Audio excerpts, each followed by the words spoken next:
تفتكروا كم مرة في اليوم بنتعامل مع تطبيقات ال AI؟ يمكن وانت بتفتح التليفون بتاعك كده بصمة الوش، او يمكن وانت بتسأل شات جي بي تي عن حاجة، او حتى وانت بتشوف فيلم والمنصات بتقترح عليك افلام تانية مشابهة اللي انت بتتفرج عليه. الذكاء الاصطناعي ده او ال AI بقى جزء اساسي من حياتنا. بس يا ترى القصة دي بدأت امتى؟ ومين اللي فكر اصلا ان الآلة دي ممكن تفكر وتتعلم؟ النهاردة هنسافر مع بعض في رحلة عبر التاريخ عشان نشوف رحلة عقل بيفكر، من أول ما كان مجرد خيالات وأساطير أو أحلام في كتب لحد ما بقى واقع بنعيشه كل يوم وكل ساعة وكل دقيقة. الفكرة دي، فكرة إن الآلة تكون بتفكر وتتعلم وعندها ذكاء تساعد بيه الإنسان، موجودة حرفيا من آلاف السنين، من أيام اليونانيين القدماء.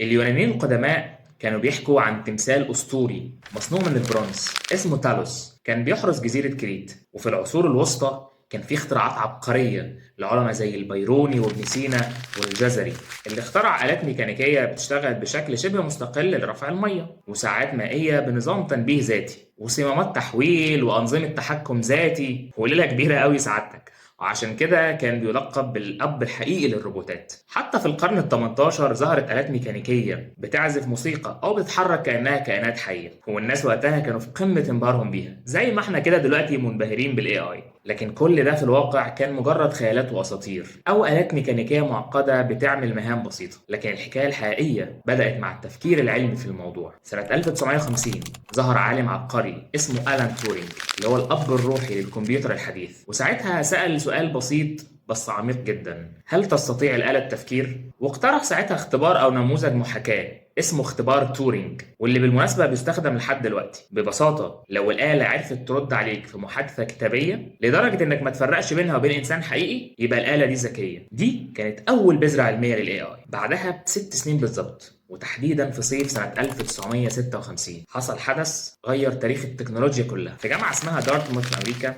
اتجمع مجموعة من ألمع العقول في الوقت ده، علماء رياضيات وعلماء فيزياء وعلماء نفس، وكل واحد فيهم كان عنده رؤية وحلم إن الكمبيوتر مش مجرد آلة بتحسب أرقام، لا ده لازم يكون ليه عقل بيفكر. وفي المؤتمر ده واحد من العلماء دول اسمه جون ماكارثي كان أول واحد فك مصطلح الارتفيشال انتليجنس او الاي اي. في المؤتمر ده العلماء كانوا متفائلين جدا، لدرجه انهم قالوا في خلال 20 سنه بس الكمبيوتر هيقدر يبقى ذكي زي الانسان.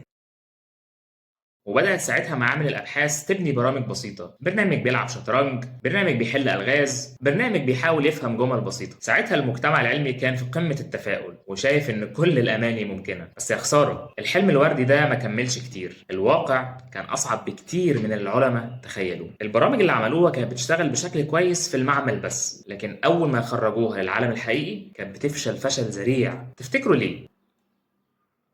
لسببين أساسيين. أول سبب إنه ساعتها ما كانش فيه بيانات كافية. الآلة عشان تتعلم وتفكر محتاجة تشوف وتسمع وتقرأ كميات ضخمة من المعلومات. في السبعينات والثمانينات البيانات دي ما كانتش موجودة أصلا. السبب الثاني إن الأجهزة ساعتها كانت بطيئة وضعيفة جدا. الكمبيوتر اللي كان موجود وقتها ما كانش يقدر يعمل عمليات معقدة بسرعة كبيرة. النتائج دي خلت الناس تفقد الأمل، والحكومات والشركات وقفت التمويل للأبحاث دي. المرحلة دي في تاريخ الذكاء الاصطناعي سموها مرحلة شتاء الذكاء الاصطناعي. كانت عبارة عن فترة من الإحباط والجمود. بس زي ما بنقول بعد كل شتاء لازم يجي ربيع. في نص التسعينات وتحديدا سنة 97 العالم كله وقف على رجليه. كمبيوتر اسمه ديب بلو من إنتاج شركة IBM العملاقة قدر يغلب بطل العالم في الشطرنج الأسطورة جاري كاسباروف. تخيلوا آلة بتغلب عقل بشري من ألمع العقول في لعبة الشطرنج اللي محتاجة تفكير عميق وتخطيط. ده كان انتصار ضخم جدا، رجع الأمل للمجتمع العلمي. بس برضه للأمانة يعني الذكاء بتاع ديب بلو كان ذكاء تقليدي، يعني المبرمجين هم اللي حطوا له كل قواعد الشطرنج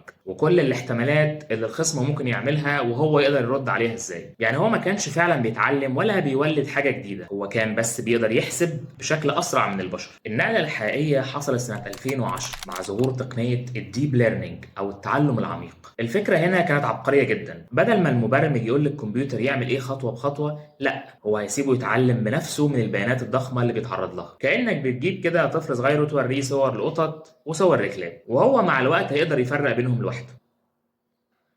سنة 2012 كنا على ميعاد مع لحظة تاريخية تانية. نموذج من جوجل استخدم تقنية اسمها الشبكات العصبية العميقة أو النيورال نتوركس، اللي بتحاول تحاكي العقل البشري عشان تميز الصور. والأول مرة الكمبيوتر قدر يفرق بين الصور بدقة عالية جدا، ومن هنا الأماني رجعت من تاني. التعلم العميق ده عمل طفرة في كل المجالات، التعرف على الوشوش، الترجمة الفورية، أو حتى العربيات اللي بتسوق لوحدها. كل ده بسبب إن الكمبيوتر بقى يقدر يفهم ويتعلم لوحده. نيجي بقى لسنة 2017، اللي فات كان حمادة واللي جاي حمادة تاني خالص. باحثين من جوجل نشروا بحث كان نقطة تحول محورية في الحدوتة بتاعت ال AI دي كلها. البحث كان بعنوان Attention is all you need، أو الانتباه هو كل ما تحتاجه. البحث ده قدم فكرة غيرت شكل ال AI اللي بيتعامل مع الكلام. الفكرة دي اسمها Transformers، واللي بالمناسبة هي الحرف الثالث في كلمة GPT اللي موجودة في شات GPT. ببساطة زمان الكمبيوتر كان بيقرا الجملة كلمة كلمة، لكن مع الترانسفورمرز الكمبيوتر بقى يركز على أهم الكلمات في الجملة كلها في نفس الوقت، وبيديها انتباه أكتر. كل النماذج اللي انتشرت بعد كده زي بيرت وجيميناي من جوجل أو شات GPT من أوبن AI كلها مبنية على فكرة الترانسفورمرز دي. البحث ده هو اللي خلى الذكاء الاصطناعي مش بس يقدر يفهم الكلام، لا ده بقى يقدر ينتج ويولد محتوى جديد ومبتكر شبه اللي البشر بيعملوه بالظبط. الذكاء الاصطناعي المولد ده او الجينيريتيف اي اي، او اللي بنقوله بشكل مختصر الجين اي اي، اللي بنستخدمه كل يوم، مش بس بيقدر يجاوب على اسئلتك، ده بيقدر يكتب قصص ومقالات وايميلات وحتى اكواد برمجه، بيقدر يرسم صور ويعمل فيديوهات من وصفك بالكلام بس. واعتقد شفنا الابهار اللي عمله مؤخرا بيو 3 من جوجل. شات جي بي تي ده مجرد مثال بسيط قوي على اللي وصلنا له. دلوقتي بقى عندنا ادوات بتخلص ابحاث علميه في ثواني، وبتصمم بيوت، وبتساعد الدكاتره في التشخيص. الذكاء الاصطناعي المولد ده او الجين اي اي فتح لينا ابواب ما كانش حد يتخيل انها موجوده من كام سنه. بس الذكاء الاصطناعي دلوقتي بيأثر في كل جانب في حياتنا تقريبا، في الشغل وفي التعليم وفي الطب،